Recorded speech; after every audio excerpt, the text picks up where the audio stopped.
kui Mägi 1921. aasta 11. oktoobril perroonil Tartu hommikuudu käes seisab, ei imestanud ta, et teele asub. Kui üldse võis ta imestada, miks ta alles nüüd seda teeb. 10 aastat varem oli alati ainult üks takistus vabalt reisimise ees, rahapuudus. Nüüd enam mitte, juba ammu. Reisilgi olles tuleb talle teade järjekordse 2 maali müügi kohta.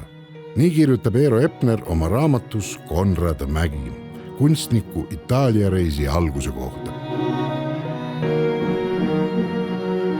Mägi saabus Capri saarele märtsi alul 1922. aastal ning saatis ühe esimese asjana kirja oma kunstiühingu Pallas sõpradele Tartus. Õnnelikult Capri jõudnud. Saar on jumalik.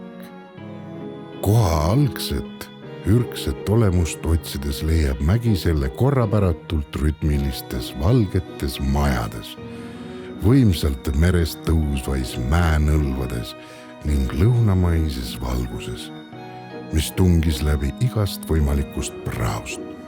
Soojale päevavalgusele lisaks leiab ta inspiratsiooni öö ja hämariku valgusest ning nii valmivad teosed Capri öö ning käesolev õhtuvalguses maalitud Capri motiiv, kus ühena vähestest saarel valminud maalidest näeme ka merd.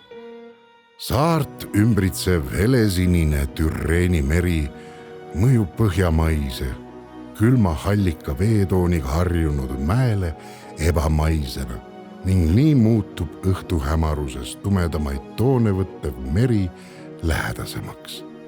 Kasvab ühte taevaga, nii et vahet teeb silm neil vaid läbi horisontaal- ja vertikaaljoonte ristumise.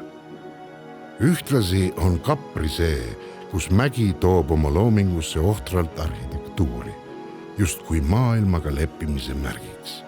Siiski teoselt ei leia me inimesi. On vaid 100 aastaid mäeküljel seisnud majad, mille seinad harmooniliselt maasse on vajunud. Uimastav magusalt lõhnavad magnooliad, mäed, kivid ja meri. Ning Konrad Mägi ise, kes elab läbi lõunamaise lummuse võimestavat energiat.